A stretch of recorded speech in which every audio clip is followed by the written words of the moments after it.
Hi everyone. तो finally start करने जा रहे हैं एफकेट जीके का प्रीवियस ईयर क्वेश्चन पेपर। इसका जो है पूरा सीरीज को कवर करने वाले हैं और ये जो है पहला सीरीज होगा।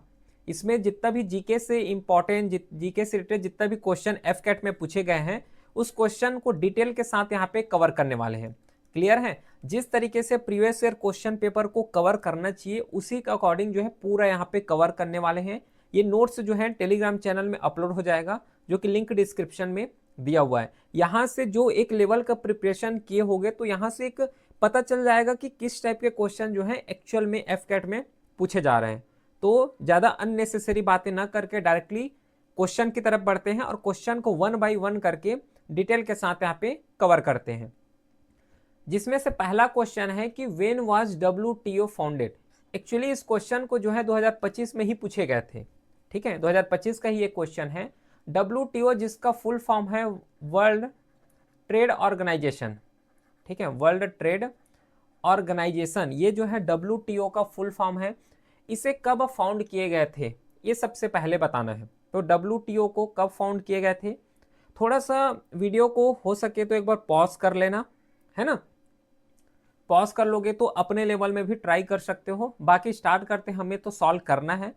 तो जो WTO को फाउंड किए गए थे 1 जनवरी 1995 में, बस इतना ही सॉल्व करेंगे क्या? नहीं, आगे जितना ऑप्शन दिए हैं उसको भी सॉल्व करेंगे और उसी के अकॉर्डिंग एक्स्ट्रा मतलब 2026 में जिस तरीके से क्वेश्चन आ सकते हैं उसके अकॉर्डिंग भी इसको डिस्कस करेंगे। तो देखो, जो WTO है एक्चुअली वर्ल्ड ट्रेड ऑर्गेनाइजेशन है। इसे फाउंड किए गए थे 1995 में। और ध्यान रखना, इसका जो हेड क्वार्टर है, हेड क्वार्टर इसका पड़ता है जेनेवा में। इस चीज को याद रखोगे, जो हेड क्वार्टर है इसका जेनेवा में पड़ता है, बस इतना याद रखना है। और WTO का मेन मकसद होता है कि किस तरीके से इंटरनेशनल लेवल में पूरा ट्रेड को यहाँ पे इंगेजमेंट करना, ट्रेड को कैसे रेगुलेट करना है, ये सब चीज जो है रूल्स एंड रेगुलेशन बनाने का काम WTO के द्वारा ही किए जाते हैं। तो ये पॉइंट इंपॉर्टेंट है, याद रखोगे। सेम जो यूनाइटेड नेशन है, जिसे शॉर्ट में UN बोलते हैं, इसे जो है फाउंड किए गए थे 1945 में। ध्यान रखना, इसका जो हेड क्वार्टर पड़ता है वो न्यूयॉर्क है। ठीक है, न्यूयॉर्क USA में जो है इसका हेड क्वार्टर है, इसको ध्यान रखोगे। उसी के रेस्पेक्ट में WHO है, वर्ल्ड हेल्थ ऑर्गेनाइजेशन। इसे फाउंड किए गए थे 1948 में, है ना। और इसका जो हेड क्वार्टर पड़ता है वो जेनेवा में है। ठीक है, इसका हेड क्वार्टर जेनेवा स्विट्जरलैंड बोलते हैं। ठीक हो। उसी के अकॉर्डिंग जो यूनेस्को है, यूनेस्को भी एक इंपॉर्टेंट ऑर्गेनाइजेशन है ना, कल्चरल ऑर्गेनाइजेशन है, एजुकेशनल ऑर्गेनाइजेशन है। इसे फाउंड किए गए थे 1945 में और इसका जो हेड क्वार्टर है ये पेरिस में है, पेरिस फ्रांस में। तो ये कुछ ऑर्गेनाइजेशन है, मोस्ट इंपॉर्टेंट ऑर्गेनाइजेशन है, इसको यहाँ पे लिखाया हूँ। बाकी देखो पूरा नोट्स के फॉर्मेट में भी है। जैसे कि यूनिसेफ हो गया, तो यूनिसेफ जो यूनाइटेड नेशन चिल्ड्रेन फंड है, इसे फाउंड किए गए थे 1946 में। इसका हेड क्वार्टर न्यूयॉर्क USA में ही है। ठीक है, WHO का पता है, यूनेस्को का हो गया। सेम इंटरनेशनल लेबर ऑर्गेनाइजेशन, इसे जो है 1919 में जो है फाउंड किए गए थे। इसका हेड क्वार्टर जो है जेनेवा स्विट्जरलैंड में है।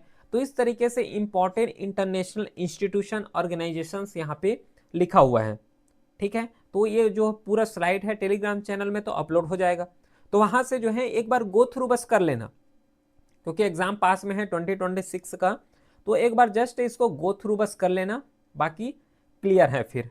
ठीक है, अगला बढ़े नेक्स्ट। तो देखो, नेक्स्ट क्वेश्चन है कि after which of the following events Vallabh Bhai Patel go the title of Sardar. Actually जो वल्लभ भाई पटेल है इसका ओरिजिनल नाम है ना, नेम है, लेकिन इसको जो है टाइटल दिए गए हैं सरदार। एट प्रेजेंट क्या बोलते हैं? सरदार वल्लभ भाई पटेल, इस तरीके से। तो जो सरदार वल्लभ भाई पटेल हैं, ये 4 ऑप्शन दिया हुआ है, पूरा सत्याग्रही है ये।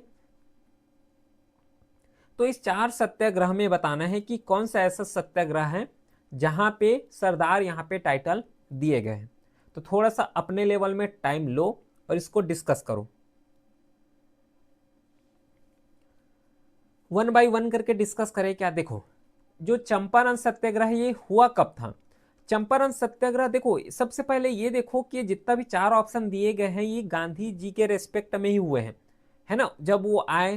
क्योंकि 1950 में क्या है कि ये तो साउथ अफ्रीका से इंडिया में आए, तो इंडिया में आए तो जो है डायरेक्टली इंडिया के डाइवर्सिटी, इंडिया के कल्चर को समझने के लिए भ्रमण किए।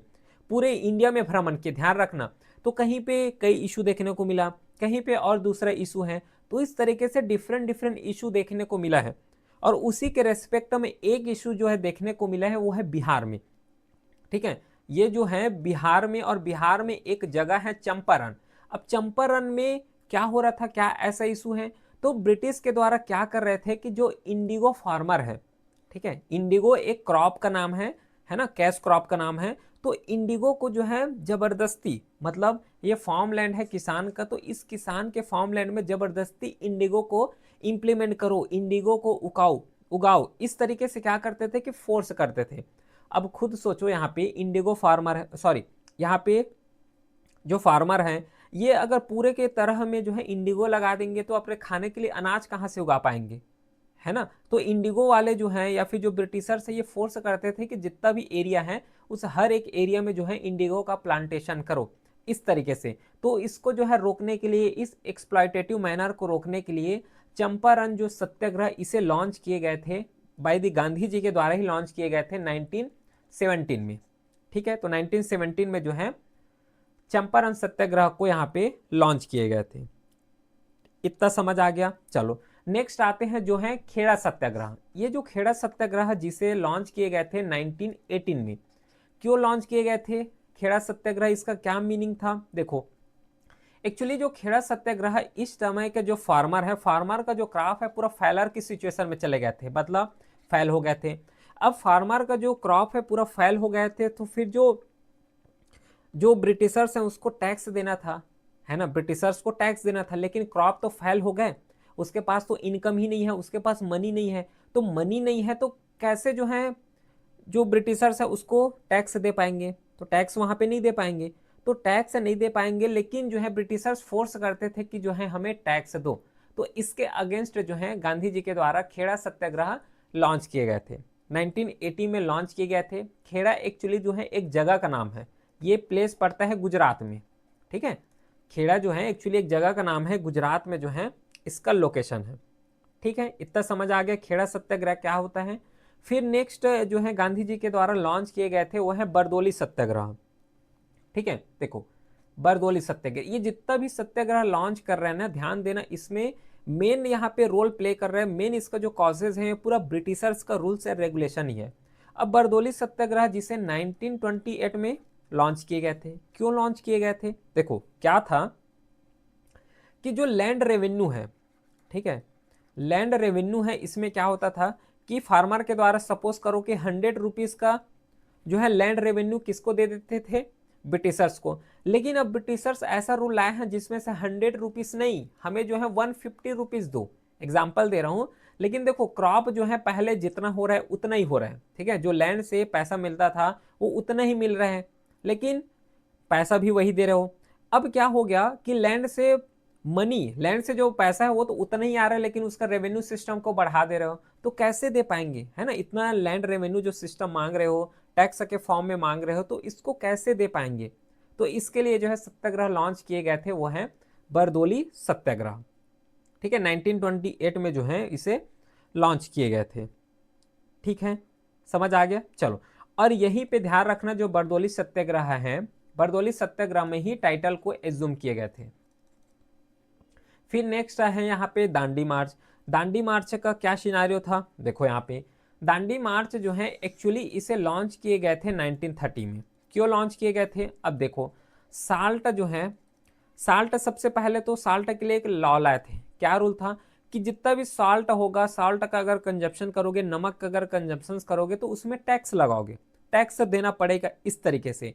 अब देखो इसमें जो इंडियन पीपल हैं, जो लीडर है, उसका बोलना क्या था कि जो साल्ट है इसे जो कॉमन पीपल हैं उसके द्वारा भी कंज्यूम किए जाते हैं, और जो इलाइट पीपल हैं, है ना, जो अमीर लोग हैं, उसके द्वारा भी जो है इसको यूज किए जा रहे हैं। तो जब ये साल्ट जो नमक है इतना ज्यादा यूज किए जाते हैं, हर एक घर में इसको यूज किए जाते हैं, तो इसमें टैक्स नहीं लगाना चाहिए, ठीक है, लेकिन ब्रिटिशर्स के द्वारा इसमें टैक्स इंपोज किए गए हैं, तो इसके अगेंस्ट जो है इसे होगा, कौन सा हो जाएगा, बरदोली सत्याग्रह, क्योंकि बरदोली सत्याग्रह में ही जो है इसे टाइटल दिए गए थे, क्योंकि बरदोली सत्याग्रह में जो मेन लीडर है एक्चुअली सरदार वल्लभ भाई पटेल ही रहे हैं। देखो जो बरदोली सत्याग्रह है, इस सत्याग्रह में जो सरदार वल्लभ भाई पटेल हैं यही जो है यहाँ पे क्या रहे हैं, यही यहाँ पे एक मेन लीडर रहे हैं। और यहाँ पे लिखा भी गया है कि टैक्स हाई विड्रॉल पटेल गॉट टाइटल सरदार। तो यहाँ पे जो है टाइटल दिए गए थे। ध्यान रखना जो फर्स्ट सत्याग्रह है चंपारण का ही सत्याग्रह रहा है, क्योंकि देखो 1915 में गांधी जी आए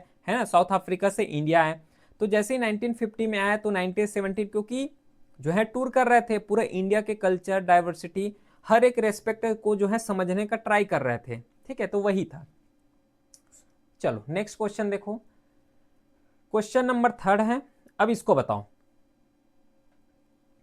है ना, पासेस के बेस में क्या होता है पासेस। जैसे देखो यहाँ पे पूरा माउंटेन है, अब दो माउंटेन के बीच, माउंटेन इसको रेंज बोल सकते हो, तो दो माउंटेन रेंज के बीच जो है छोटा सा पतला यहाँ पे रास्ता होता है माउंटेन एरिया साइड, और इसी को बोले जाते हैं पासेस।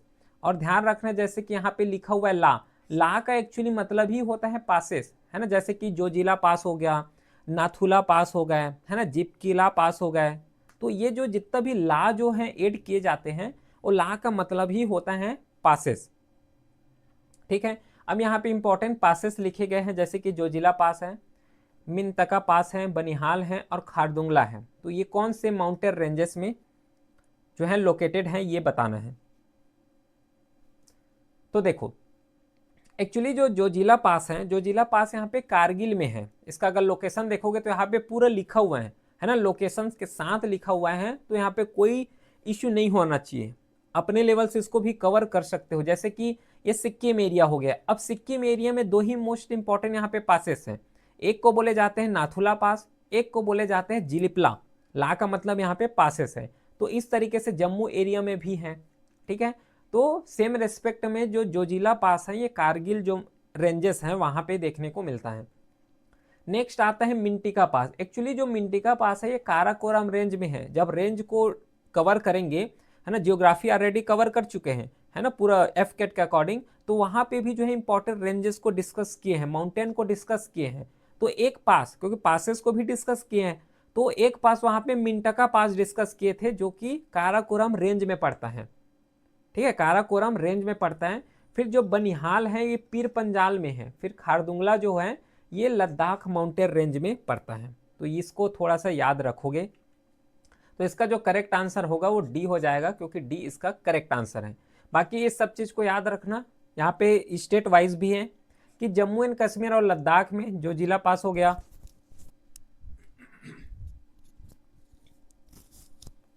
फिर जम्मू एंड कश्मीर लद्दाख में बनिहाल पास है, खारदुंगला हो गया, है ना, फोंटुला हो गया। तो ये स्टेट वाइज भी क्वेश्चन पूछे जाते हैं, और इस टाइप के जो क्वेश्चन आते हैं मोस्टली जो है मैचेस में ही पूछे जाते हैं। ठीक है, मैचेस वाले क्वेश्चन ही बना के पूछे जाते हैं कि एक साइड जो है पासेस को दे दिए जाएंगे और एक साइड को जो है स्टेट को दे दिए जाएंगे या फिर माउंटेन रेंजेस को। फिर उत्तराखंड में माना पास हो गया, नीति पास हो गया, लेपू लेक पास हो गया। सिक्किम में तो नाथुला जिलिपला मोस्ट फेमस है ये। नागालैंड में पंसा पास हो गया। तो इस तरीके से इंपॉर्टेंट डिफरेंट डिफरेंट पासेस होते हैं। अगला क्वेश्चन है 4th question, which of the following is a rabi crop. कौन सा इसमें जो है रबी क्रॉप है ये बताओ। तो रबी क्रॉप जो है इसमें बताना है, कौन सा इसमें रबी क्रॉप है। तो देखो जो क्रॉप है एक्चुअली हम लोग कई तरीके से डिवाइड कर सकते हैं, और क्रॉप का भी कई पैटर्न होता है। अगर एक जो है सीजन, एक इंपॉर्टेंट डिवीजन है, क्लासिफिकेशन मेथड है, तो सीजन के अकॉर्डिंग जाओगे तो इसका भी जो है डिफरेंट होता है। जैसे कि एक आता है खरीफ क्रॉप, ठीक है, खरीफ क्रॉप हो गया। एक आता है जो है जिसे बोलते हैं रबी क्रॉप है, ठीक है, और एक इसी का एक पार्ट है जिसे बोले जाते हैं जैद प्रा, ठीक है, जैद भी बोल लो या फिर इस तरीके से। तो देखो 3 क्रॉप पैटर्न होते हैं इंडिया में, यही 3 को ही फॉलो किए जाते हैं। तो खरीफ क्रॉप का इंपॉर्टेंट अगर देखोगे, इंपॉर्टेंट क्रॉप अगर देखोगे तो इसमें आता है जैसे कि राइस हो गया, राइस इंपॉर्टेंट है। राइस के साथ मैज हो गया, मैज भी जो है खरीफ का ही एग्जाम्पल है। और मोस्टली क्वेश्चन जो है ये एग्जाम्पल बेस्ड ही क्वेश्चन पूछे जाते हैं कि आइडेंटिफाई करना है कि ये जो गिवन क्रॉप है ये कैश क्रॉप है, प्लांटेशन क्रॉप है, कि ये खरीफ क्रॉप है, रबी क्रॉप है, इस तरीके से। तो याद रखना थोड़े, ये एग्जाम्पल को तो याद रखोगे ही रखोगे। फिर जोवर हो गया, जोवर के साथ जैसे कि बाजरा हो गया, ये इंपॉर्टेंट क्रॉप है। सेम अगर रबी के रेस्पेक्ट में देखोगे तो रबी क्रॉप में जैसे कि वीट हो गया, वीट रबी क्रॉप है। और उसी के साथ बारले हो गया, बारले भी जो है रबी क्रॉप ही है। फिर जायद में अगर देखोगे तो जो वाटरमेलोन है, तो वाटरमेलोन एक मोस्ट एग्जाम्पल है यहाँ पे, ठीक है। तो इसका जो करेक्ट आंसर होगा वो सी हो जाएंगे, 3 हो जाएगा, कि जो रबी क्रॉप है ये वीट है, वीट जो है रबी क्रॉप का एग्जाम्पल है। उसी के साथ ध्यान रखना, जो फूड क्रॉप होते हैं, फूड क्रॉप का मतलब होता है जिससे हम लोग कंज्यूम करते हैं अपने खाने के लिए, है ना, कंजप्शन करने के लिए जिसे ग्रो करते हैं, वो फूड क्रॉप होता है। जैसे कि राइस हो गया, व्हीट है, मैज है, जोवर हो गया, बाजरा हो गया। सेम एक और टाइप का आता है जिसे पल्स क्रॉप बोलते हैं। एक्चुअली जो पल्स क्रॉप है, पल्स का मतलब क्या होता है, जैसे कि कोई दाल हो गए, ठीक है, दाल को ही बोलते हैं। तो डिफरेंट डिफरेंट टाइप के भी दाल होते हैं, जैसे कि मसूर हो गया, मूंग हो गए, अरहर हो गए, इस तरीके से, ठीक है। फिर उसी के साथ एक आता है ऑयल सीड, एक्चुअली यहाँ पे आएगा ग्राम हो गया, सनफ्लावर, सोयाबीन, ये तो इसका एग्जाम्पल है, जो फूड क्रॉप है इसका एग्जाम्पल है। तो ऑयल सीड में जिससे ऑयल निकाले जाते हैं, ऑयल बनाते हैं, सनफ्लावर है, सोयाबीन हो गया, मस्टर्ड हो गया, है ना, ग्राउंड नट हो गया। तो ये जो है कुछ इसका एग्जाम्पल है, ठीक है। देखो कैश क्रॉप यहाँ पे लिखा हुआ है, शुगर केन। कैश क्रॉप का सिंपल सा मतलब होता है जिससे हम लोग कंजप्शन के लिए नहीं ग्रो करते, कंजप्शन के लिए ग्रो नहीं करते, इसे जो है मोस्टली हम लोग सेल करने के लिए ही ग्रो करते हैं, है ना, मार्केट में जाके इसको सेल करना है, तो उस केस में जो है यूज किए जाते हैं कैश क्रॉप, ठीक है, जहां से हमें कैश आएगा, वहां से हमें मनी मिलने वाले हैं। तो जैसे रबड़ हो गया, है ना, ये कुछ इसका एग्जाम्पल है। फिर प्लांटेशन क्रॉप आता है ना। तो कैश क्रॉप जैसे कि शुगर केन हो गया, शुगर केन कैश क्रॉप है, ठीक है। फिर प्लांटेशन जिसे प्लांट के फॉर्म में ग्रो किए जाते हैं, प्लांट के फॉर्म में, जैसे कि टी हो गया, टी अपने लेवल में जो है प्लांट के फॉर्म होता है। फिर कॉफी हो गया, फिर रबर हो गए, तो ये सब क्या है, एग्जाम्पल है प्लांटेशन क्रॉप की, ठीक। चलो अगला क्वेश्चन, नेक्स्ट क्वेश्चन है, इसमें जो है सूफी मूवमेंट के रेस्पेक्ट से जो है क्वेश्चन पूछे गए हैं। बताओ तो एक्चुअली जो सूफी मूवमेंट है ये है क्या। जिस तरीके से हम लोग भक्ति मूवमेंट डिस्कस किए थे, भक्ति मूवमेंट कवर करते हैं, सेम यहाँ पे सूफी मूवमेंट है। इसमें कोई उतना ज़्यादा डिटेल में जाने की भी जरूरत नहीं है, क्योंकि एफ कैट में जितना पूछते हैं उतना ही कवर करना है। इसको जो है रिलेट कर सकते हो सीधा सा जो भक्ति मूवमेंट होता है वहाँ से, भक्ति मूवमेंट से आसानी से रिलेट कर सकते हो। लेकिन भक्ति मूवमेंट में क्या डिफरेंट है और यहाँ पे जो सूफी मूवमेंट है, ये सूफी मूवमेंट है, इस पे क्या डिफरेंट है। एक्चुअली जो सूफी मूवमेंट है ये चलाए गए थे जैसे कि इम्फेसिस हो जाना लव में, ठीक है, और इसी के साथ जो है डिवोशन होना चाहिए, इस तरीके से प्रेरणा देने के लिए ये एक मूवमेंट चलाए गए थे। और इसी मूवमेंट का नाम है जो है सूफी मूवमेंट। यहाँ पे टॉलरेंस का भाव रखना चाहते थे, टॉलरेंस थे इस मूवमेंट में जो प्रीच किए जाते हैं, टॉलरेंस को प्रीच किए जाते थे। उसी के साथ यहाँ पे जो यूनिटी है, यूनिटी को भी प्रीच किए जाते थे, टीच किए जाते थे सूफी मूवमेंट में, ठीक है। और इसका अगर ओरिजिन देखोगे कि कहाँ से ये ओरिजिनेट हुआ है, तो जो पर्शियन एरिया है ना, या फिर सेंट्रल एशिया है, तो पर्शिया से इसका जो है ओरिजिनेट है। ट्रेस कर सकते हो कि 12th सेंचुरी से जो 18th सेंचुरी रहा है, इसी टाइम में जो है इसका फ्लरिशमेंट देखने को मिला है, ठीक है। चलो तो फिर अब डायरेक्टली किस में आते हैं, ऑप्शन में आते हैं। कि पहला ऑप्शन है कि Sufis were the fakirs who strived to attain the इखलास। बताओ तो इसका करेक्ट आंसर क्या होगा। Sufi were fakirs who strived to attain the इखलास। अब खुद सोचो, अभी तक मैं जहां तक यहाँ पे बताया हूं कि इखलास मतलब अटेंड करना का के बारे में बताया हूं क्या, ये बोले हैं कि लव हो गया, डिवोशन, टॉलरेंस, यूनिटी, इन सब चीज में जो है बिलीव करते थे, इन सब चीज में नो डाउट बिलीव करते थे। लेकिन उसी के साथ इंपॉर्टेंट ये ध्यान रखना कि जो सूफीज थे, जितना भी सूफीज, उसको फकीर्स बोले जाते थे, मतलब वो फकीर्स हैं, ठीक है।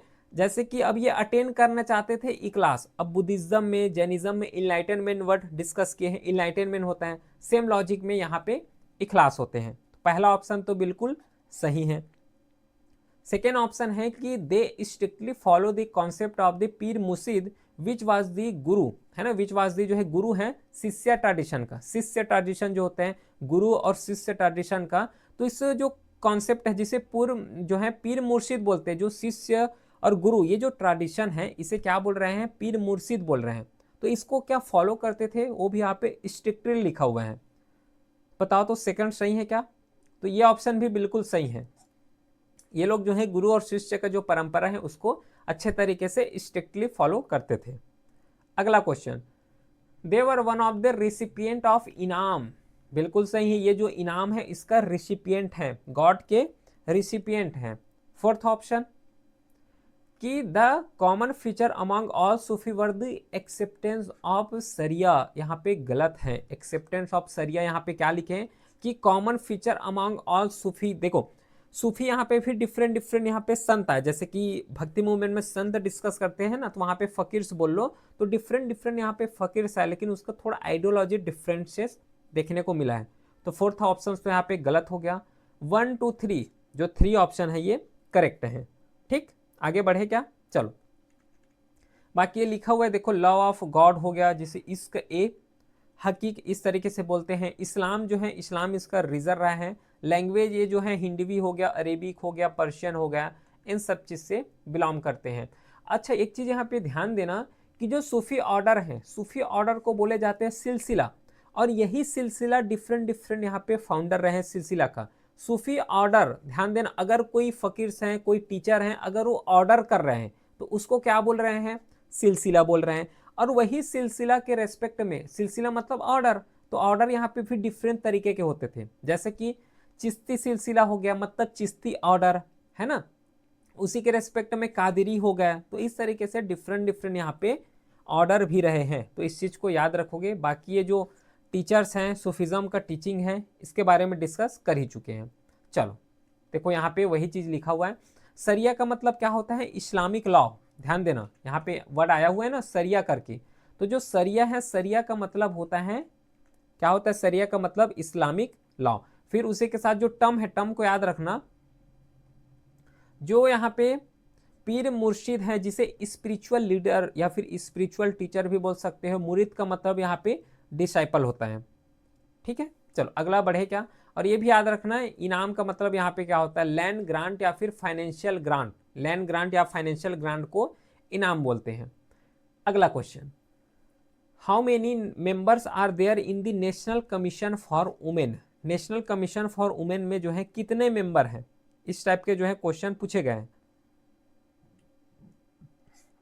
सबसे पहले तो याद रखना, जो नेशनल कमीशन फॉर वुमेन है, इसे फाउंड किए गए थे 1992 में। 1992 में इसे फाउंड किए गए थे, और अपने आप में ये जो है एक स्टेटरी ऑर्गेनाइजेशन है। ठीक है, स्टेटरी बॉडी है, इस चीज़ को भी अच्छे तरीके से याद रखोगे। स्टेटरी का मतलब होता है कि कोई एक्ट के थ्रू इसे जो है पारित किए गए हैं। संविधान में, लोकसभा में जो है कोई प्रस्ताव पारित किए गए हैं, और वहाँ से जो है इसको इम्प्लीमेंट किए गए, वहाँ से प्रेसिडेंट के ऑर्डर से इसको एक्ट के रूप में डायरेक्टली एक बॉडी या फिर एक ऑर्गेनाइजेशन इस्टेब्लिश किए गए हैं। और इसका जो हेड क्वार्टर है, ठीक है, जो इसका हेड क्वार्टर पड़ता है वो न्यू दिल्ली में है। इसको याद रखोगे, मोस्ट इंपॉर्टेंट क्वेश्चन है, ध्यान रखना, प्रीवियस ईयर क्वेश्चन पेपर है, तो अच्छे से इसको कवर करना है। इसका एक्चुअली जो जुरिस्डिक्शन है, ठीक है, जो जुरिस्डिक्शन मतलब कार्य कहाँ तक किए जाते हैं, तो ये कार्य जो है पूरा इंडिया लेवल में किए जाते हैं, क्योंकि ये नेशनल कमीशन है ना, खुद बोल रहे हैं यहाँ पे नेशनल कमीशन है। और इसको जो है टेनर या फिर फाउंड किए जाते थे 3 ईयर्स के लिए, 3 ईयर्स तक रखे जाते थे। तो ध्यान दोगे, इसमें जो मेंबर हैं, मेंबर यहाँ पे 5 मेंबर का रहता है, 5 पैनल है, तो 5 मेंबर का यहाँ पे रखे जाते हैं। ठीक है, देखो नेशनल कमीशन फॉर वुमेन, इसे NCW के नाम से भी बोलते हैं शॉर्ट में। और इसका जो पावर होता है, ये सिविल कोड का, जिस तरीके से सिविल कोड का जो पावर होता है उसी तरीके से यहाँ पे रहते हैं, इसको ध्यान देना। एक चीज़ यहाँ पे एक मिस्टेक है कि 5 मेंबर्स यहाँ पे लिखा हुआ है, एक्चुअली 5 मेंबर्स नहीं, ये 7 मेंबर्स होता है। ठीक है, इसको करेक्ट करना है, ये 5 मेंबर्स नहीं है, 7 मेंबर्स हैं। 4 ऑप्शन इसमें जो है करेक्ट है। इसे अपॉइंट करने का काम सेंट्रल गवर्नमेंट के द्वारा किए जाते हैं। और कौन अपॉइंटमेंट होता है? तो जो लॉ में एक्सपर्ट होते हैं, मैनेजमेंट हो गया, सोशल वर्क में जो एक्सपर्ट होते हैं, एक्सपर्ट फील्ड से बिलोंग करते हैं, तो उसके द्वारा जो है उसी फील्ड के रेस्पेक्टेड फील्ड से इंडिविजुअल को जो है अपॉइंट दिए जाते हैं बाय द सेंट्रल गवर्नमेंट के द्वारा। चलो नेक्स्ट क्वेश्चन है। ठीक है, अगला क्वेश्चन इसको बताओ तो इसमें जो है 4 5 इस तरीके से नहीं आएगा। जो पहला ऑप्शन होगा ये W हार्वे का है। ठीक है, इसको लिख देते हैं, यहाँ पे प्रिंटिंग मिस्टेक है। डब्ल्यू हार्वे है। नेक्स्ट जो है ये वेंट का है, ये पूरा साइंटिस्ट का नाम है, ठीक है। थर्ड ऑप्शन में जो है लैंडेस्टिनर है। फिर जो फोर्थ ऑप्शन है इसमें है एडवर्ड, ठीक है, एडवर्ड जेनर। अब बताओ जो A B O blood group है, एक्चुअली जो ये ब्लड ग्रुप का सिस्टम दिए गए हैं ना, ब्लड ग्रुप किसके द्वारा फाउंड किए गए हैं उसको पूछे गए हैं, ठीक है। जो ब्लड ग्रुप का फाउंड किए गए A B O blood group, अब ऐसा लगेगा कि जैसे कि ए ग्रुप होता है, ए बी ग्रुप होता है ना, ए पॉजिटिव ओ पॉजिटिव होते हैं, वैसे ही होगा। लेकिन ये जो A B O blood group लिखा गया है, एक्चुअली ये सिस्टम को लिखे गए हैं कि जो ए ग्रुप बी ग्रुप इस तरीके से डिफाइन करते हैं, उसको किसके द्वारा जो है प्रोफाउंड किए गए हैं, किसके द्वारा जो है इसे लाए गए हैं, ठीक है। तो इसका जो करेक्ट आंसर होगा सी हो जाएंगे। थर्ड ऑप्शन करेक्ट है कि लैंडेस्टर के द्वारा जो है इसे जो है डिस्कवर किए गए हैं। कुछ इंपॉर्टेंट और डिस्कवरी जैसे कि सेल हो गया, तो सेल को जो है रॉबर्ट हुक के द्वारा डिस्कस किए गए हैं 1665 में। फिर जो लिविंग सेल है इससे जो है एंटोन वेन के द्वारा 1674 में डिस्कस किए गए हैं। फिर जो न्यूक्लियस है इसे रॉबर्ट ब्राउन के द्वारा डिस्कस किए गए हैं। फिर प्रोटोप्लाज्म हो गए, है ना, फिर जीन हो गए जो इनहेरिटेंस लॉ डिस्कस किए हैं। इवोल्यूशन हो गए तो चार्ल्स डार्विन के द्वारा इसे डिस्कवर किए गए हैं। तो इंपॉर्टेंट डिस्कवरी है ना। फिर वैक्सीन का जैसे कि एडवर्ड जेनर हो गया, यहाँ पे एडवर्ड लिखे गए हैं ना, देखो यहाँ पे एडवर्ड एक्चुअली जो है किसको डिस्कवर किए गए हैं, वैक्सीन को इसके द्वारा डिस्कवर किए गए हैं। फिर वायरस को जो है डीजे के द्वारा डिस्कवर किए गए हैं। पेनिसिलिन को जो है अलेक्जेंडर फ्लेमिंग के द्वारा। इंसुलिन को जो है बेंटिंग एंड बेस्ट के द्वारा इसे डिस्कवर किए गए हैं 1924 में। अगला नेक्स्ट क्वेश्चन है, विच of the following gas is used in tear gas, कौन सा जो है यूज किए जाते हैं टीयर गैस में।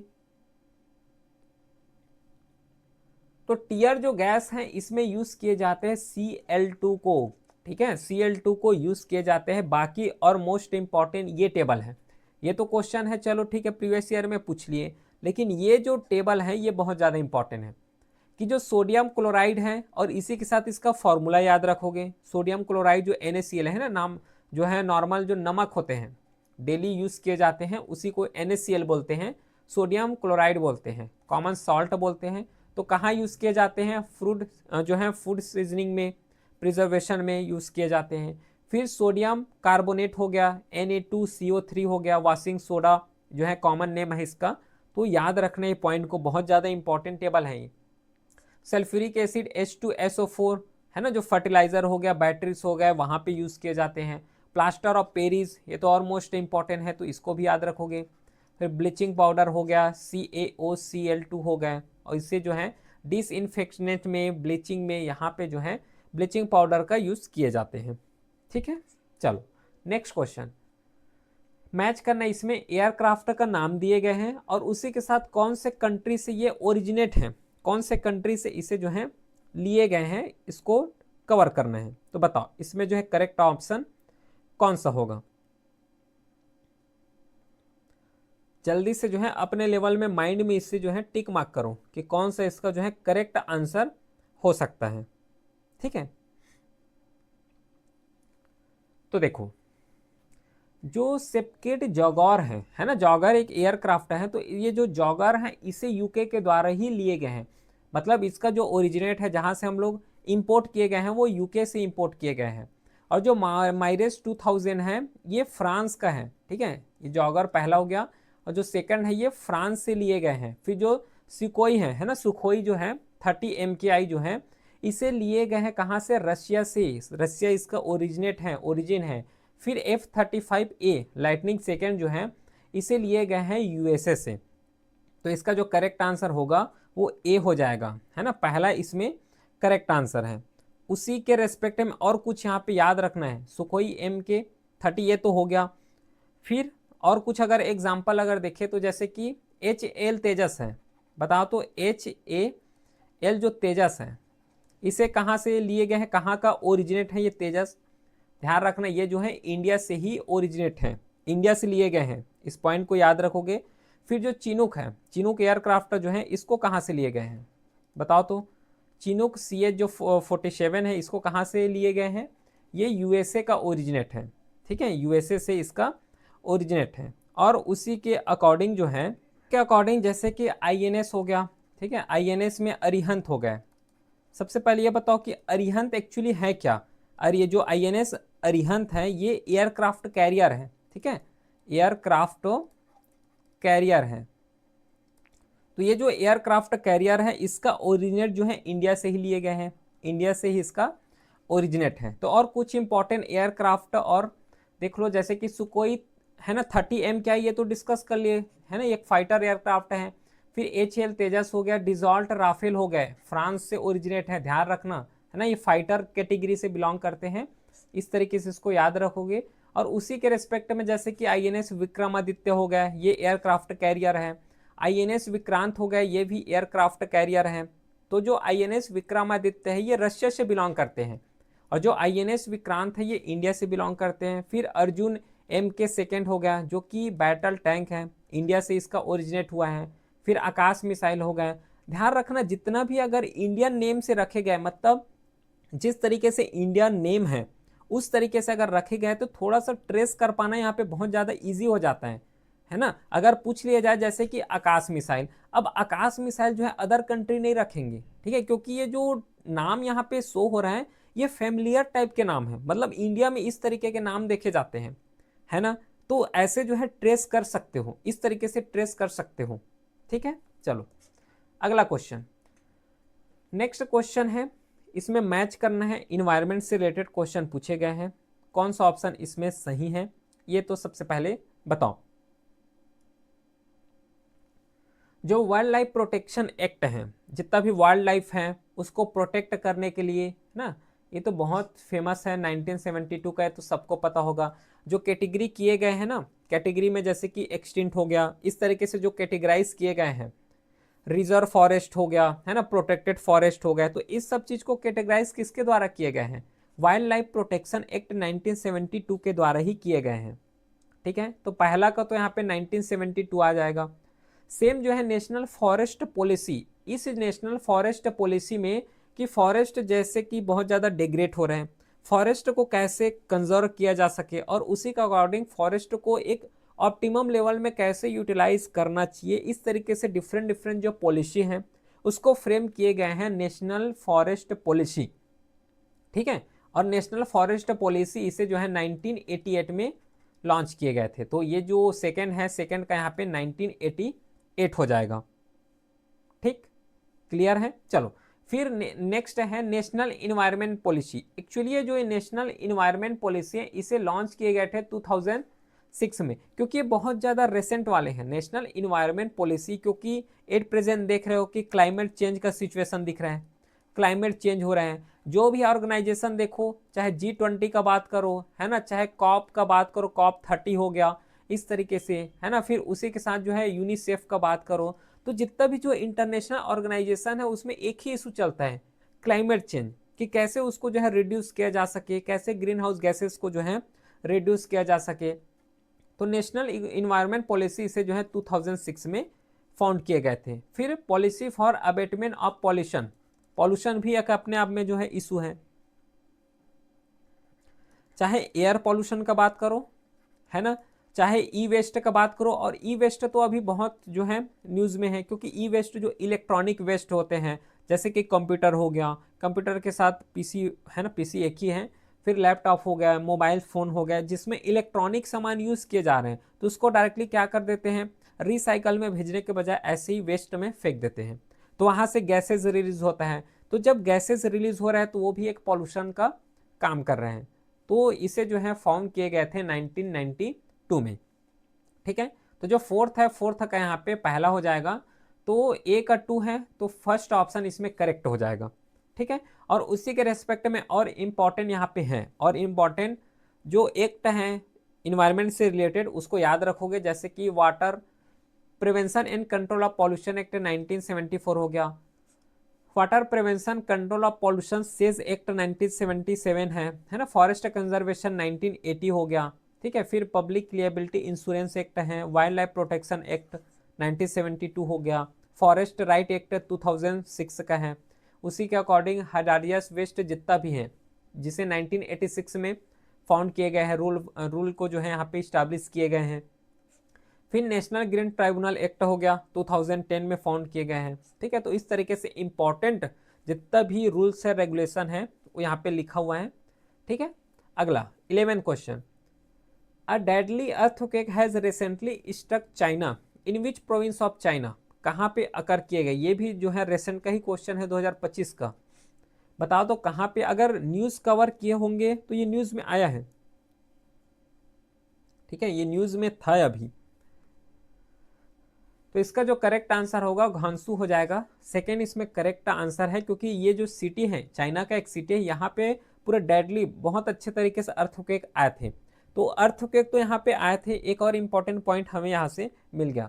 लेकिन और रिसेंट का जो एग्जाम्पल है जहाँ पे अर्थक्वेक वोल्केनो का इरप्शन देखने को मिला है उसको याद रखोगे। जैसे कि कामचटका अर्थक्वेक है जो कि जुलाई 29 अभी रिसेंटली आए थे, है ना। कहाँ पे पड़ता है ये, जो कामचटका पेनिनसुला है रशिया का, वहाँ पे। क्योंकि देखो यहाँ पे 8.8 मैग्नीट्यूड का मतलब हाईएस्ट इंटेंसिटी का यहाँ पे बात कर रहे हैं। 8.8 मतलब क्लोज है 9 के। तो जितना ज़्यादा आगे बढ़े जाएंगे, जितना ज़्यादा क्लोज होगा उतना ही ज़्यादा इसका इंटेंसिटी होते हैं। ठीक है, तो उसी के अकॉर्डिंग जैसे कि तिब्बत में अर्थक्वेक आए थे, तिब्बत नेपाल में, जो कि 7.1 यहाँ पे उसका मैग्नीट्यूड रहा है। फिर पोर्ट विला अर्थक्वेक हो गया जो कि वेनांतु में आए थे, है ना, 7.3 जो है मैग्नीट्यूड इसका रहा है। ठीक है, उसी का अकॉर्डिंग जो है इंपॉर्टेंट वोल्केनिक अभी रिसेंटली जो है इरप्शन हुए हैं, तो उसका टेबल भी यहाँ पे है। चलो अगला क्वेश्चन, नेक्स्ट क्वेश्चन है 12 का। इसमें यह बताना है कि जो वेवलेंथ होते हैं इस कलर में, जैसे येलो हो गया, रेड है, ग्रीन हो गया, वायलेट हो गया, तो इसे जो है असेंडिंग ऑर्डर में हमें जमाना है ऑन देयर वेवलेंथ। ठीक है, तो सबसे पहले कम वेवलेंथ किसका है उसको देखोगे, फिर उसके बाद सेकेंड वाले वेवलेंथ, फिर थर्ड वेवलेंथ। क्या होगा इसका करेक्ट आंसर, जल्दी से बताओ।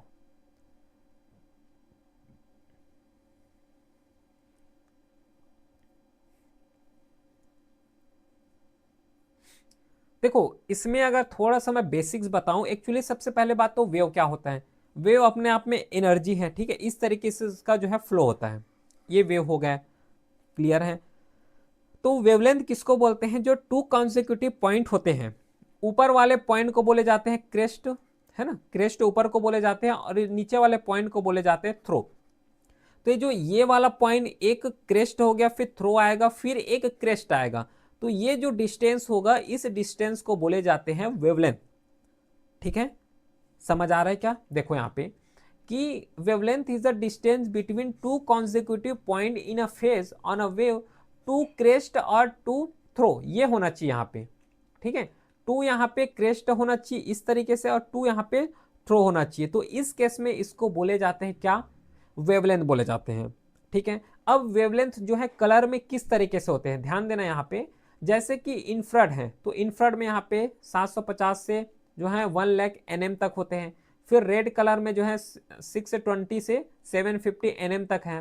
फिर ऑरेंज में, तो यहाँ से हमें एक क्लियरली वेवलेंथ पता चल जा रहा है किसका ज़्यादा वेवलेंथ है और किसका जो है कम वेवलेंथ है। ठीक है, तो अब उसी के अकॉर्डिंग जो है इसको अरेंज कर लो। तो सबसे पहले जो कम वेवलेंथ है किसका है, देखो यहाँ पे एक तो अल्ट्रा वायलेट का है ना, तो अल्ट्रा वायलेट तो ऑप्शन में है नहीं। ठीक है, उसके बाद येलो का है, तो सबसे पहले आएगा येलो। ठीक, ओ सॉरी येलो नहीं, वायलेट है। ठीक है, सबसे पहले आएगा वायलेट, तो वायलेट पहले है, और एक ही ऑप्शन, अच्छा 2 ऑप्शन में वायलेट है, तो 2 और 3 को तो ऐसे ही इलिमिनेट कर दो फिर। ठीक है, नेक्स्ट इसके बाद आ रहा है ब्लू, है क्या ब्लू, देखो तो ब्लू नहीं है। अगला देखो, उसके बाद ग्रीन। ठीक है, ग्रीन का है, तो ग्रीन यहाँ पे है क्या, ग्रीन, हाँ ग्रीन यहाँ पे है। तो इसके बाद क्या आ जाएगा, ग्रीन आएगा। ठीक है, तो ग्रीन कहाँ पे लिखा हुआ है, ए ऑप्शन, तो ए ऑप्शन इसमें करेक्ट है। ठीक है, ये इलिमिनेशन टेक्निक से किए हैं, लेकिन ध्यान रखना कि जो वॉयलेट है उसमें सबसे कम जो है वेवलेंथ होते हैं, और उसी के अकॉर्डिंग जो है ब्लू हो गया, फिर ग्रीन हो गया, येलो हो गया, तो इसको थोड़ा सा जो है माइंड में रखोगे। ठीक है, और एक चीज और याद रखना, अगर थोड़ा सा इसका एग्जाम्पल दूं, तो जो रेड लाइट है, रेड लाइट है, इसका जो वेवलेंथ होता है कितना होता है वेवलेंथ, इसका होता है 700 nm। यहाँ पे लिखा हुआ होगा कि रेड के यहाँ पे देखो अप्रोक्सीमेटली इतना ही होता है। और जो वायलेट होते हैं ना, वायलेट का यहाँ पे वेवलेंथ होता है 400 nm तक। तो ध्यान रखना जितना कम वेवलेंथ होगा वो स्प्रेडिंग नहीं कर पाएंगे। ठीक है, समझ रहे हो क्या? जितना कम वेवलेंथ होगा वो स्प्रेड नहीं कर पाएंगे। तो सबसे कम वेवलेंथ होता है कलर के मामले में अगर देखा जाए तो वायलेट है, और सेकंड जो सबसे ज्यादा वेवलेंथ होते हैं, ठीक है, सबसे कम में वायलेट होता है, और सबसे ज्यादा जो है रेड लाइट होते हैं। इसलिए देखे होंगे कि जो रेलवेज होते हैं, ठीक है, रेलवे में जो है रेड लाइट क्यों यूज किए जाते हैं? क्योंकि ये रेड लाइट जो है अपने लेवल में क्या है, इसका वेवलेंथ बहुत ज्यादा है। अब इसका जब वेवलेंथ बहुत ज्यादा है तो स्प्रेड नहीं हो पाते, मतलब स्कैटरिंग नहीं हो पाते, जो लाइट होते हैं वो स्कैटरिंग नहीं हो पाते। इसलिए ये जो है डेंजर के केसेस में या फिर रेलवे में जो लाइट यूज किए जाते हैं वो रेड लाइट यूज किए जाते हैं। अदर लाइट भी यूज करते हैं जैसे कि ग्रीन हो गया, येलो हो गया, उसको भी यूज करते हैं, लेकिन रेड जो है अपने आप में डेंजर का साइन है। ठीक है, और ये ज्यादा रिफ्लेक्ट ना हो उस केस में रेड लाइट को यहाँ पे यूज किए जाते हैं। और एक चीज यहाँ पे रिलेशन याद रखना, अगर यहाँ पे लाइट का या फिर कोई भी चीज का अगर वेवलेंथ ज्यादा है, ध्यान देना वेवलेंथ को डिनोट किए जाते हैं लैम्डा से, अगर वेवलेंथ ज्यादा है तो उसका जो फ्रीक्वेंसी होगा वो कम होगा। ठीक है, उसका फ्रीक्वेंसी क्या हो जाएगा, कम हो जाएगा, ध्यान रखना। अगर वेवलेंथ ज्यादा है तो फ्रीक्वेंसी कम होगा, अगर फ्रीक्वेंसी कम है तो वेवलेंथ ज्यादा हो जाएगा। जैसे कि 700 nm जो रेड लाइट का वेवलेंथ इतना है, लेकिन अगर इसका फ्रीक्वेंसी देखोगे, ठीक है, अगर इसका फ्रीक्वेंसी देखोगे तो 400 के आसपास आ जाएगा। ठीक है, क्योंकि ये अपने आप में इनवर्सली होते हैं। यहां पे लिखता हूं कि जो वेवलेंथ होता है, ये इनवर्सली प्रोपोर्शनल होता है किसका, फ्रीक्वेंसी का। ठीक है, इस चीज को थोड़ा सा माइंड में रखोगे। चलो अगला क्वेश्चन, नेक्स्ट क्वेश्चन है अब 13, a financial institution can be banking institutions only when it. ये जो क्वेश्चन पूछे गए हैं, इस क्वेश्चन का सिंपल सा मीनिंग ये है कि देखो फाइनेंशियल इंस्टीट्यूशन मतलब ये डायरेक्टली क्या कर रहे हैं, बैंक्स का बात कर रहे हैं। बैंक के साथ प्लस याद रखना जितना भी इंस्टीट्यूशन है जो कि फाइनेंशियल से रिलेटेड है उसके बारे में ये क्वेश्चन पूछे जा रहे हैं। ठीक है, तो फाइनेंशियल इंस्टीट्यूशन, और फाइनेंशियल इंस्टीट्यूशन मेजोरिटी बैंक को ही बोले जाते हैं। ठीक है, तो financial institution can be banking institution only when it, ध्यान से समझ रहे हो, क्योंकि फाइनेंशियल इंस्टीट्यूशन में बैंक भी आते हैं, ठीक है, पेमेंट बैंक भी आते हैं, उसी के साथ जो है स्मॉल बैंक्स भी आते हैं। ठीक है, तो बैंक्स के अलावा और भी चीज है जो कि फाइनेंशियल से रिलेटेड होते हैं, उसको बोले जाते हैं फाइनेंशियल इंस्टीट्यूशन। लेकिन हर फाइनेंशियल इंस्टीट्यूशन बैंक थोड़ा ना होते हैं, समझ रहे हो, हर फाइनेंशियल इंस्टीट्यूशन जो है जो मनी से रिलेट कर रहे हैं वो बैंक थोड़ा ना होते हैं। और बैंक अगर होते हैं तो जो है आरबीआई का एक्ट होता है, ठीक है, आरबीआई का एक्ट है 1949, इसके थ्रू जो है रन किए जाते हैं अगर बैंकिंग इंस्टीट्यूशन होता तो। और देखो ध्यान रखना कि जो बैंकिंग इंस्टीट्यूशन होते हैं दो कैटेगरी के होते हैं, एक तो नॉर्मल बैंक होते हैं, ठीक है, और एक बैंक होते हैं एनबीएफसी, नॉन फाइनेंशियल या फिर नॉन बैंकिंग फाइनेंशियल इंस्टीट्यूशन, इस तरीके से। ठीक है, लेकिन अब सीधा से इसका क्वेश्चन कैसे निकालोगे, पहला जो है लास्ट ऑप्शन से स्टार्ट कर रहे हैं, perform the function of advancing loan. Advancing loan का मतलब होता है कि ऐसा बैंक जो कि लोन को है दे सके। ठीक है, अगर मेरे को लोन की जरूरत है तो उस बैंक के द्वारा लोन दे दिया जाए। ठीक है, लेकिन नॉट एक्सेप्टिंग डिपॉजिट, इसे जो है डे टू डे फेनोमेना वाले जो बैंक्स होते हैं वहां से भी कंसीडर कर सकते हो। डिपॉजिट देते हैं कि नहीं देते, एक्सेप्ट करते हैं कि नहीं करते। अगर हम लोग पैसा बैंक में जमा कर रहे हैं तो बैंक में जमा तो कर रहे हैं, मतलब बैंक है तभी तो जमा कर रहे हैं, तो पहला तो गलत हो जाएगा। क्यों, क्योंकि यहाँ पे नॉट लिखा हुआ है। ठीक है, सेकेंड ऑप्शन है कि neither perform the function of accepting जो है डिपॉजिट। बताओ जो बैंक है वो डिमांड भी डिपॉजिट करते हैं, लोन भी ग्रांट करते हैं, है ना, तो थर्ड ऑप्शन गलत हो गया। उसके बाद यहाँ पे नॉट एडवांसिंग बोले हैं तो ये ऑप्शन भी गलत हो गया। इसका जो करेक्ट ऑप्शन होगा वो ए हो जाएगा, क्योंकि जो बैंक्स होते हैं ये डिपॉजिट भी एक्सेप्ट करते हैं, मतलब वहां पे जाके पैसा जमा भी कर सकते हो, और अगर लोन की जरूरत है तो उस पर्टिकुलर बैंक से लोन भी ग्रांट कर सकते हो, तो इसको बोले जाते हैं बैंकिंग इंस्टीट्यूशन। ठीक है, तो इसका जो करेक्ट ऑप्शन होगा वो फर्स्ट हो जाएगा। ठीक है, चलो नेक्स्ट क्वेश्चन। ये जो क्वेश्चन है ज्योग्राफी से रिलेटेड क्वेश्चन है ना, बहुत मतलब मस्ट क्वेश्चन है अगर देखे जाओगे तो, लेकिन थोड़ा सा यहाँ पे डाइवर्सिटी टाइप से क्वेश्चन पूछ लिए गए हैं।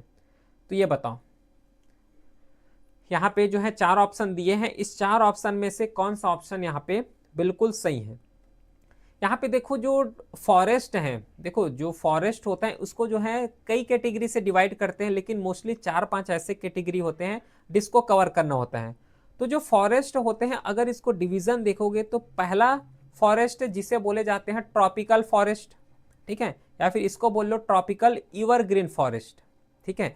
ये जो ट्रॉपिकल एवरग्रीन फॉरेस्ट इसमें जो है जो वाटर हो गया या फिर जो रेनफॉल होते हैं ये बहुत ज़्यादा रेनफॉल होते हैं, मतलब 200 से जो है 400 सेंटीमीटर तक जो है रेनफॉल देखने को मिलता है। और एवरग्रीन है। ट्रॉपिकल का मतलब होता है कि अगर ये ग्लोब हो गया, ग्लोब को दो पार्ट में डिवाइड करते हैं, इक्वेटर, तो इक्वेटर वाले एरिया और उसके बाद थोड़ा सा ऊपर जाओगे तो कौन सा डिग्री आता है 23.5, मतलब ट्रॉपिक ऑफ कैंसर। तो ये जो ट्रॉपिक ऑफ कैंसर वाला एरिया हो गया और इक्वेटर से थोड़ा ऊपर है ना, या फिर 5 डिग्री से 23 डिग्री के बीच को बोले जाते हैं ट्रॉपिकल एरिया। तो ट्रॉपिकल एरिया इस एरिया को बोले जा रहे हैं, मतलब ये जो 5 डिग्री से 23 डिग्री के बीच जितना भी कंट्री आते हैं है ना, उस कंट्री को बोले जाएंगे ट्रॉपिकल कंट्री, ठीक है, ट्रॉपिकल एरिया। जैसे कि इंडिया को बोले जाते हैं ट्रॉपिकल कंट्री है ना, और इंडिया को सब ट्रॉपिकल भी कंसिडर किए जाते हैं। तो वो जियोग्राफी का जो है पोर्शन है। लेकिन इतना यहाँ पे याद रखो कि जो ट्रॉपिकल एवरग्रीन में क्या होता है कि ट्रॉपिकल एरिया में रहेगा, और एवरग्रीन का मतलब होता है कि रेनफॉल यहाँ पे बहुत ज़्यादा होते हैं। अब रेनफॉल बहुत ज़्यादा हो रहे हैं तो सीधी सी बात है यहाँ पे जो रेनफॉल होगा ज़्यादा हो रहे हैं तो जो वेजिटेशन है उसका ओरिजिनेट, उसका ग्रोथ बहुत ज़्यादा होगा, ठीक है। सेकंड टाइप से डिफाइन किए जाते हैं वो है ट्रॉपिकल डूसिडियस फॉरेस्ट, ठीक है, इसका जस्ट नीचे लेवल का बोल सकते हो, ठीक है, डूसिडुअस फॉरेस्ट। इसमें क्या होता है कि जो रेनफॉल होता है थोड़ा सा कम हो जाते हैं, जैसे कि 100 सेंटीमीटर से 200 सेंटीमीटर तक, इस तरीके से। फिर थर्ड आता है जिसे बोलते हैं ट्रॉपिकल थॉर्न फॉरेस्ट। थॉर्न का मतलब होता है जहाँ पे वाटर लेवल बहुत कम हो जाए। अब खुद सोचो जैसे कि 50 से 100 सेंटीमीटर तक वाटर लेवल है, वाटर यहाँ पे बहुत कम है, तो वाटर बहुत कम है तो वेजिटेशन ग्रो हो पाएगा क्या, नहीं हो पाएंगे, तो उससे क्या हो जाते हैं स्रप्स ओरिजिनेट हो जाते हैं, है ना, उसी के साथ जो है थॉर्न यहाँ पे ओरिजिनेट हो जाते हैं। तो इसको याद रखना, जो ट्रॉपिकल एवरग्रीन फॉरेस्ट है, ठीक है, जैसे कि इंपॉर्टेंट वेजिटेशन में टीक हो गया, रोजवुड है, इबोनी, महागेनी हो गया, ये पूरा ट्रॉपिकल एवरग्रीन का ट्रीज है और यहाँ से क्वेश्चन आता है, ठीक है, ध्यान रखना इस चीज को। तो पहला समझ आ गया। अब देखो इतना हम लोग कवर कर चुके हैं, ठीक है। इस टेबल से ही अब दो ऑप्शंस को ऐसे ही अभी इलिमिनेट करते हैं। कौन कौन सा ऑप्शन इलिमिनेट करेंगे अभी बताते हैं, लेकिन इतना थोड़ा सा ये टेबल को रीड करो, ठीक है। चलो ये टेबल हो गया। अब यहां पे आओ, एक बोले हैं कि mahogany is a timber species of tropical rain forest. खुद देख लो यहाँ पे, महागेनी जो है एक ट्री है, ये ट्रॉपिकल एवरग्रीन फॉरेस्ट है। सही है क्या? ऑप्शन बिल्कुल सही है, थर्ड ऑप्शन बिल्कुल सही है। फिर teak and sal is a representative species of the moist deciduous forest. देखो यहाँ पे मॉइस्ट डूसिडियस, ट्रॉपिकल डूसिडियस और मॉइस्ट डूसिडियस थोड़ा सिमिलरिटी होते हैं। इसमें टीक हो गया, साल हो गया, फिर शोरिया हो गया, बंबू हो गया, तो ऑप्शन तो बिल्कुल सही है। फोर्थ जो ऑप्शन है ये बिल्कुल सही है। अब यहाँ पे डिफाइन किए जा रहे हैं टुंड्रा क्लाइमेट, और एक को यहाँ पे बोले जा रहे हैं टैगा क्लाइमेट और टुंड्रा रीजन। ये क्या होता है अब देखो, एक कॉन्सेप्ट आता है जियोग्राफी में एल्टीट्यूड का, है ना, एक कॉन्सेप्ट आता है एल्टीट्यूड। क्या होता है एल्टीट्यूड? तो एल्टीट्यूड जैसे कि कोई पर्वत हो गया है ना, हिमालय का अगर एग्जांपल ले तो जैसे ही ऊपर जाओगे तो हमें क्या है थोड़ा डाइवर्सिटी कम होते हुए दिखाई देंगे। जैसे कि ये एरिया है, ये एरिया सपोज करो कि कोई हिमालय पर्वत है तो ये ट्रॉपिकल एरिया में फॉल हो रहा है। अब ट्रॉपिकल एरिया में फॉल हो रहा है इसका मतलब रेन फॉरेस्ट होगा, रेन होगा तो उसी के अकॉर्डिंग डाइवर्सिटी भी बहुत ज़्यादा होंगे। उसके ऊपर जाओगे तो थोड़ा जो है आइसी सरफेस देखने को मिलेगा। अब खुद सोचो कि ये आइस सरफेस है, तो आइस सरफेस में जो है कोई वेजिटेशन ग्रो हो पाएगा क्या? नहीं हो पाएगा, तो डाइवर्सिटी यहाँ से कम हो जाएगा, ठीक है, तो डाइवर्सिटी यहाँ से कम हो जाएगा। तो सेम जैसे कि ट्रॉपिकल हो गया, फिर उसके बाद आ जाएगा ड्राई डूसिडियस फॉरेस्ट, इस तरीके से। तो जो हिमालय है या फिर जितना भी माउंटेन है उसको भी कैटेगराइज किए जाते हैं। तो जो पोलर एरिया में होते हैं, ध्यान देना इस चीज को, जो है कि जो पोलर एरिया में होते हैं उसको क्या बोले जाते हैं? इसको बोले जाते हैं क्या? टुंड्रा। टुंड्रा के बाद आएगा डायरेक्टली टैगा। तो जो टैगा क्लाइमेट यहाँ पे बोल रहे हैं और टुंड्रा जो क्लाइमेट बोल रहे हैं, एक्चुअली ये हिमालय पर्वत या फिर जितना भी माउंटेन है उसका एक टाइप्स है। जैसे यहाँ पे देखो, यहाँ पे जो टैगा या फिर जिसे बोरियल फॉरेस्ट भी बोलते हैं, ये नॉर्थ लैटिट्यूड में देखने को मिलता है बिलो आर्कटिक सर्कल। मतलब टैगा जो है ये पहले आएगा, टैगा जैसे इंड होता है उसके बाद देखने को मिलेगा टुंड्रा क्लाइमेट। तो टैगा क्लाइमेट पहले आता है, फिर टुंड्रा क्लाइमेट उसके बाद आते हैं। ठीक है, चलो। तो इसमें जो है बोले गए हैं कि जो चैपरल जो vegetation found in taiga climate, बताओ तो टैगा क्लाइमेट फाउंड होता है क्या? गलत है, टैगा नहीं, ये टुंड्रा में होता है। और जो lichen are predominantly found in the tundra region, ये बिल्कुल सही ऑप्शन है। लाइकेन जो है टुंड्रा रेजिन में ही फाउंड होता है। ठीक है, ये तो इसका जो करेक्ट आंसर होगा वो 3 हो जाएगा। थर्ड जो है करेक्ट आंसर है। बाकी देखो इसके बारे में तैगा हो गया, टुंड्रा हो गया, ये पूरा लिखा हुआ है, तो कोई इश्यू यहाँ पे नहीं होगा। चलो नेक्स्ट देखते हैं। अगला नेक्स्ट क्वेश्चन है कि what is the architecture style of Brihadeeswara temple in Tamil Nadu. ये मोस्ट फेमस टेम्पल है बृहदेश्वरा टेम्पल। इसका जो है आर्किटेक्चर कौन सा है, क्या आर्किटेक्चर है, इसे बताना है। तो अगर थोड़ा सा आर्किटेक्चर के बारे में पता होगा तो प्रीडोमिनेटली अगर मोस्ट फेमस बात करोगे तो 3 ही आर्किटेक्चर हैं। एक को बोले जाते हैं नगर आर्किटेक्चर, सेकेंड को बोले जाते हैं द्रविड़ा या फिर इसे बोले जाते हैं द्राविडियन आर्किटेक्चर, या फिर एक को बोले जाते हैं वेसारा, जो कि ये एमलगमेशन होता है, तो ये हो गया वेसारा आर्किटेक्चर। तो जो नगर आर्किटेक्चर या फिर जिसे नगर आर्किटेक्चर बोल रहे हैं, इसे जो है मोस्ट फेमसली या फिर नोन जाने जाते हैं नदर्न इंडिया के लिए। नदर्न इंडिया के लिए कि जितना भी नदर्न इंडिया में आर्किटेक्चर देखोगे वो आर्किटेक्चर कैसे होगा, नगर स्टाइल में होंगे। कैसे होता है नगर स्टाइल, देखो इस तरीके से। ये हो गया पूरा एरिया, ये जो है सैंक्टम है। सैंक्टम मतलब जहाँ पे गर्भगृह बोल लो, जहाँ पे मेन जो डिटी होते हैं उसको रखे जाते हैं। ये मान लो मेन डिटी रख दिए। अब इसका स्ट्रक्चर कैसे होगा, इस तरीके से ऊपर होते हुए इस तरीके से जाएंगे, इस तरीके से देखे होंगे। और ये जो ऊपर होते हुए जा रहे हैं इसको बोले जाते हैं शिखर।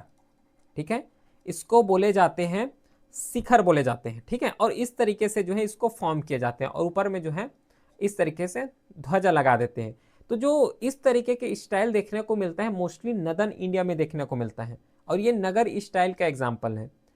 नेक्स्ट होता है द्राविडियन। द्राविडियन जो स्टाइल है ये सदर्न इंडिया का स्टाइल है, सदर्न इंडिया में देखने को मिलता है। ठीक है, और क्योंकि ये जो सदर्न इंडिया में है इसमें क्या है डिफरेंट डिफरेंट पिलर के फॉर्मेट में रहता है। जो द्राविडियन स्टाइल है ये थोड़ा पिलर के फॉर्मेट में रहता है। नेक्स्ट आता है वेसारा स्टाइल। एक्चुअली जो वेसारा स्टाइल है ये नदर्न इंडिया और सदर्न इंडिया, ठीक है, northern and southern and northern हो गया, तो ये इंडिया से बिलोंग करते हैं। मतलब जो नगर स्टाइल है और द्राविडियन स्टाइल है दोनों का अमलगमेशन हुआ है, जिसे बोले जाते हैं वेसारा स्टाइल, इसे बोले जाते हैं वेसारा स्टाइल।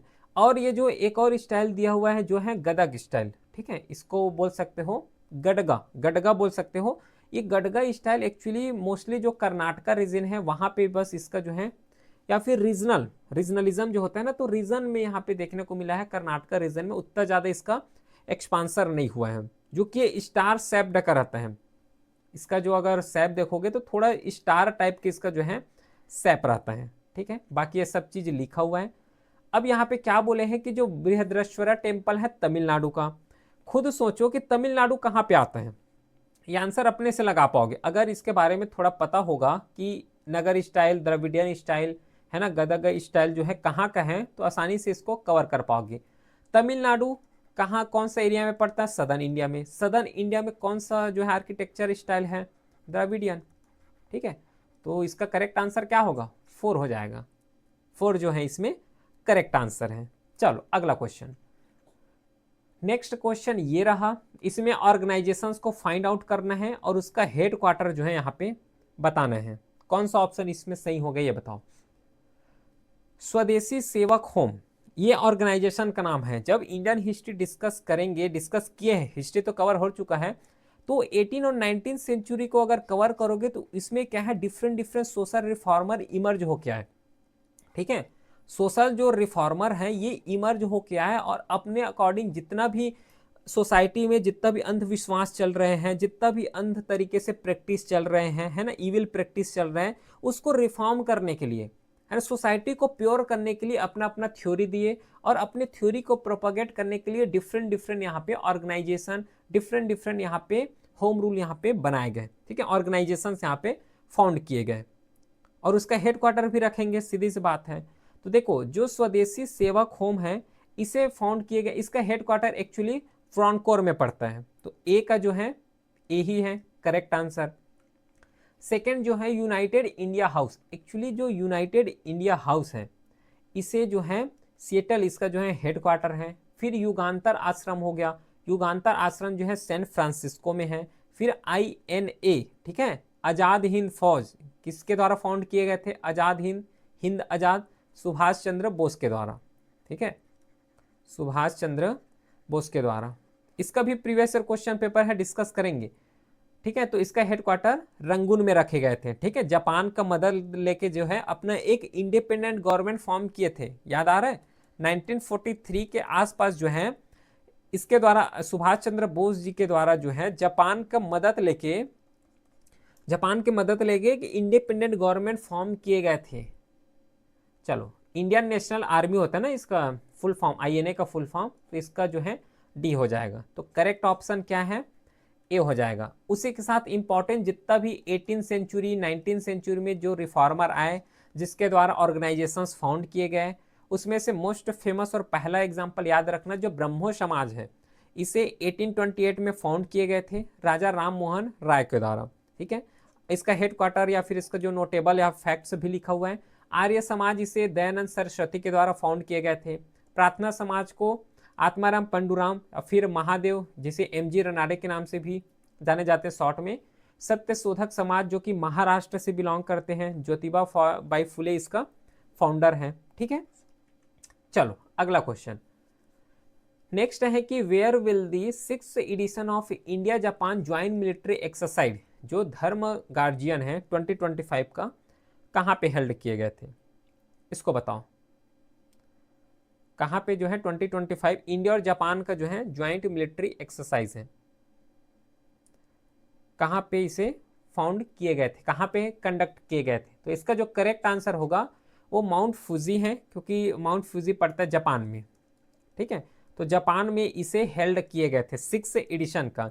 बाकी कुछ और इम्पॉर्टेंट मेजर एक्सरसाइज है जो कि 2025 में कंडक्ट किए गए हैं, और ये इम्पॉर्टेंट होगा 2026 के एग्जाम के लिए, जैसे कि ट्रॉपेक्स एक्सरसाइज हो गया, उसी के साथ यूकेरिन एक्सरसाइज हो गया, धर्म जो है गार्जियन जो है अभी डिस्कस किए, फिर टाइगर ट्रियम्फ हो गया, 10 तलीक एक्सरसाइज हो गए, है ना, फिर नोमेडिक एलिफेंट हो गया, एक्सरसाइज शक्ति हो गए। और ये किसके किसके बीच कंडक्ट किए जाते हैं, जैसे कि एक्सरसाइज जो है शक्ति जो है इंडिया और फ्रांस के बीच कंडक्ट किए जाते हैं। देखो बाइलेटरल का मतलब होता है यहाँ पे दो का यहाँ पे इंगेजमेंट होगा, मतलब दो कंट्री का इंगेजमेंट होगा। एक होता है मल्टीलेटरल, ध्यान देना, एक होता है मल्टीलेटरल। मल्टीलेटरल का मतलब है जहां पे मल्टीपल ऑर्गेनाइजेशन, ठीक है, या फिर मल्टीपल कंट्री आपस में मिलकर क्या करते हैं, एक्सरसाइज को कंडक्ट करते हैं, तो वहां पे मल्टीलेटरल लिखा होता है। अगला question, which vitamin help the body absorb calcium, ये तो सबको पता होगा, है ना, सबको पता होगा क्योंकि बहुत इजी क्वेश्चन है ये। कौन सा आंसर है, आंसर 3 जो है विटामिन डी जो कि कैल्शियम को एब्जॉर्ब करते हैं, जो सन की रोशनी से एनर्जी मिलते हैं वहां से कैल्शियम का फॉर्म होता है ना। बोलते हैं ना कि रीढ़ की हड्डी वहां से क्या होते हैं, मजबूत होते हैं, अगर सन में थोड़ा सा या फिर धूप में जो है खड़े हो जाओ तो, क्योंकि वहां पे क्या होता है कैल्शियम रहते हैं, तो कैल्शियम को एब्जॉर्ब करने का काम विटामिन डी के द्वारा किए जाते हैं। बाकी जैसे कि विटामिन ए हो गया, ये फैट सॉल्युबल विटामिन है, कहाँ से मिलता है, जैसे कि कैरोट हो गया, स्नाइनेच हो गए, है ना, फिर ऑयल हो गया, मिल्क हो गए, यहाँ से मिलते हैं। अगर याद रखना, अगर विटामिन ए की कमी हो गए तो नाइट ब्लाइंडनेस हो गए, है ना, ग्रोथ जो रिटार्डेशन हो वो स्टार्ट हो जाएगा। फिर विटामिन B1 है, विटामिन B2 है, इसको थोड़ा से कवर करोगे। फिर विटामिन B12 हो गए, B12 बहुत इंपॉर्टेंट है, ठीक है, ये इंपॉर्टेंट है, ध्यान रखना इसको। उसी के रेस्पेक्ट में डी तो पता है। फिर के हो गया, तो याद रखना जो देखो यहाँ पे क्या है कि जो ए विटामिन है, के विटामिन हो गया, एम विटामिन हो गया, ठीक है, ये सब क्या होते हैं, फैट सॉल्युबल होते हैं, ध्यान रखना, ठीक है, एम नहीं, एम कहाँ विटामिन होता है। तो जो विटामिन डी हो गया, ई के हो गया, डी ई के, फिर ए हो गया, ठीक है, ये सब क्या होते हैं, फैट सॉल्युबल होते हैं। इसको सॉल्युबल या फिर वाटर सॉल्युबल तो अलग चीज है, तो इसको जो है फैट सॉल्युबल होते हैं, इतना अपने को तो एटलीस्ट पता होना चाहिए। 19 क्वेश्चन है कि who decide the disqualification of the member of state legislative assembly for matters other than those in the 10th schedule of the constitution. क्या होता है 10th शेड्यूल? 10th शेड्यूल जिसे मोस्ट कॉमनली जाने जाते हैं एंटी डिफेक्शन के नाम से, एंटी डिफेक्शंस के नाम से 10th शेड्यूल को जाने जाते हैं। 10th शेड्यूल में क्या है कि देखो, जैसे कि दो पॉलिटिकल पार्टी है, ए हो गया और यहाँ पे बी हो गया, ठीक है। तो ए पॉलिटिकल पार्टी कोई सा भी हो सकता है, तो ए पॉलिटिकल पार्टी सपोज करो कि जो इलेक्शन है वो क्या कर रहे हैं, हार रहे हैं, लेकिन बी पॉलिटिकल पार्टी सपोज करो ए इलेक्शन को जीत गए, ठीक है, ए हार गए बी जीत गए। तो इसमें क्या होता है कि कुछ इलेक्टेड या फिर कुछ मेंबर ऐसे होते क्या करते हैं, जैसे कि ए वाले हो गए, ए वाले मेंबर क्या करेंगे कि ए वाले तो हार गए, तो ये लोग क्या करेंगे कि जो बी वाले हैं उसमें जाके मिल जाएंगे, ठीक है, बी वाले में जाके क्या हो जाएंगे, मिल जाएंगे। इसी तरीके से सपोज करो अगर ए जीत गए बी हार गए, तो बी वाले मेंबर ए में जाके मिल रहे हैं। मतलब यहाँ पे देखोगे तो सीरीज बात है कि पॉलिटिकली जो है यहाँ पे इंस्टेबिलिटी ला रहे हैं, ठीक है, इंस्टेबिलिटी ला रहे हैं। क्योंकि देखो ना, कोई अगर मेंबर है, ए वाले मेंबर है तो बी में जा रहे हैं, बी वाले आ रहे हैं किसमें, ए में आ रहे हैं, तो इस तरीके से जो है पॉलिटिकल इंस्टेबिलिटी आ रहे हैं। तो इसको जो है रोकने के लिए 10th शेड्यूल में कुछ प्रोविजन ऐड किए गए हैं जिसे बोले जाते हैं एंटी डिफेक्शन लॉ। तो ये बताओ कि किसके द्वारा जो है इसको बताए जाते हैं, ठीक है। डिस्क्वालिफिकेशन अगर कोई मेंबर को करना है स्टेट लेजिस्लेटिव असेंबली का, तो ये गवर्नर के द्वारा इसे डिसाइड किए जाते हैं, ठीक है, गवर्नर के द्वारा इसे डिसाइड किए जाते हैं। चलो अगला देखो, यहाँ पे लिखा गया है वही चीज। नेक्स्ट क्वेश्चन है कि October 1943 Subhash Chandra Bose set up a provisional government, अभी बताया था, of free India which was recognise by how many countries including Japan, ठीक है। तो ये क्या है कि सुभाष चंद्र बोस के द्वारा बनाए गए थे प्रोविजनल गवर्नमेंट। क्यों बनाए गए थे? क्योंकि 1943 का टाइम है। अब 1943 में एक टाइम क्या चल रहा है कि ब्रिटिश का रूल चल रहा है। अब ब्रिटिश जो है जितना भी रूल्स बना रहे हैं, सब रूल्स क्या कर रहे हैं, जितना भी रूल्स हैं इंडिया के फेवर में ही नहीं है। और ये जो 1943 का टाइम का सिनारियो है, जहाँ पे एक तो जितना भी सोशल रिफॉर्मर है उसका इमर्ज हो गए थे, इसी टाइम में जितना भी एक्सट्रीमिज्म वाले हैं, उसके बाद मॉडरेट हैं, और उसी के साथ जो है इंडियन नेशनल कांग्रेस का ये फॉर्म हो गए थे। इंडियन नेशनल कांग्रेस भी फॉर्म हो गए थे इस समय 1943 के टाइम से पहले ही। तो यहाँ पे क्या है कि ब्रिटिश को इंडिया से बाहर करने, ये सब का एम हो गए थे, ठीक है। तो इसी के रेस्पेक्ट में क्या है कि 1943 में सुभाष चंद्र बोस के द्वारा एक प्रोविजनल गवर्नमेंट फॉर्म किए गए, और इस प्रोविजनल गवर्नमेंट में जापान का बहुत अच्छे से सहयोग रहा है, जापान का जो है बहुत अच्छे से सहयोग रहे हैं। लेकिन इसमें तो नॉर्मली फैक्चुअल पूछे गए हैं, तो इसका जो करेक्ट ऑप्शन होगा वो 9 हो जाएगा, ठीक है। 4 ऑप्शन इसमें जो है करेक्ट है। लेकिन ध्यान देना, इसके बारे में और लिखा गया है, इन्होंने अपना कैपिटल जो है पोर्ट ब्लेयर रखे हैं, उसके बाद चेंज किए हैं, ठीक है। जो रंगून, जो बर्मा बोले जाते हैं, इसमें चेंज किए गए हैं फ्री इंडिया, जिसे आज़ाद हिंद के नाम से फेमसली जाने जाते हैं, तो इसको जो है फॉर्म किए गए हैं। 21st क्वेश्चन है कि what was the chief economic foundation of the triangular commerce. Triangular commerce India, China और इंग्लैंड, मतलब ये पुराने टाइम का बात कर रहे हैं। तो ट्रायंगुलर जो कॉमर्स जो है ट्रेस किए जाते हैं, बताओ तो कौन सा आंसर है करेक्ट इसमें। इसमें ध्यान देना, हमें रूट के बारे में नहीं पूछ रहे हैं, क्योंकि मोस्टली लोग जो है ए को ही टिक मारेंगे, ए को ही टिक लगाएंगे, लेकिन ए यहाँ पे गलत है। करेक्ट आंसर यहाँ पे बी होगा। यहाँ पे इकोनॉमिक फाउंडेशन ट्रायंगुलर पूछे गए हैं इंडिया, चाइना और इंग्लैंड के बीच। अब ये जो सिल्क रूट के नाम से अगर टिक लगाओगे, तो सिल्क रूट इंग्लैंड कहाँ गया था, है ना। इंग्लैंड मतलब यूरोपियन नेशंस का बात कर रहे हैं। यूरोपियन में नो डाउट यहाँ पे एक्सपांड था, यूरोपियन में डायरेक्टली एक्सपांड थे, है ना। सिल्क रूट का मतलब उस समय का जो है मेजर रूट, कॉमर्स के लिए, कॉमर्स फील्ड के लिए मेजर रूट सिल्क रूट को ही जाने जाते थे, ठीक है। अगला, which country has been confirm as the host for 2034 FIFA World Cup. अब देखो, अगर डेली न्यूज़ को अगर फॉलो करते होंगे, ठीक है, अगर डेली न्यूज़ को फॉलो करते होंगे तो इसको अच्छे तरीके से पता लगा लिए होंगे, ठीक है, अच्छे तरीके से इसको कवर कर सकते हो। एक तो फीफा वर्ल्ड कप डिस्कस ही करते हैं, और फीफा जो है एक इंटरनेशनल ऑर्गेनाइजेशन है, इसके द्वारा डिफरेंट डिफरेंट जो स्पोर्ट्स हैं उसको कंडक्ट कराए जाते हैं, ठीक है। और ये मोस्टली फेमस है फुटबॉल के रेस्पेक्ट में।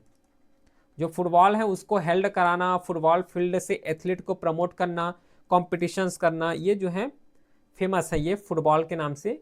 तो 2020 जो 2 क्वेश्चन है इसमें वही बोले गए हैं कि जो 2034 है, 2034 में जो फीफा वर्ल्ड कप होने वाला है ये कहाँ होगा, कहाँ पे होगा। अगर न्यूज़ कवर किए होगे तो आसानी से इसको टिक लगा सकते हो।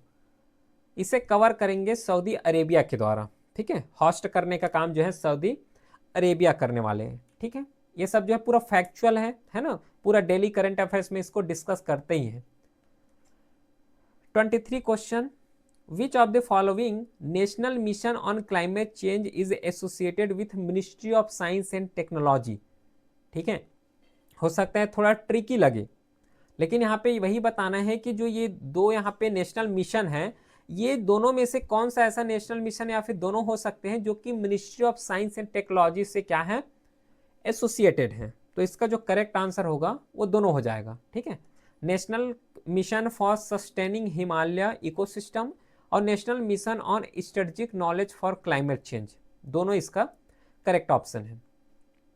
नेक्स्ट क्वेश्चन है 24, which of the following is the correct target year of SDG, जो कि यूएन के द्वारा सेटअप किए गए हैं। यूएन का पूछे गए हैं, इंडिया का नहीं पूछे गए हैं, ध्यान देना इस चीज को, ठीक है।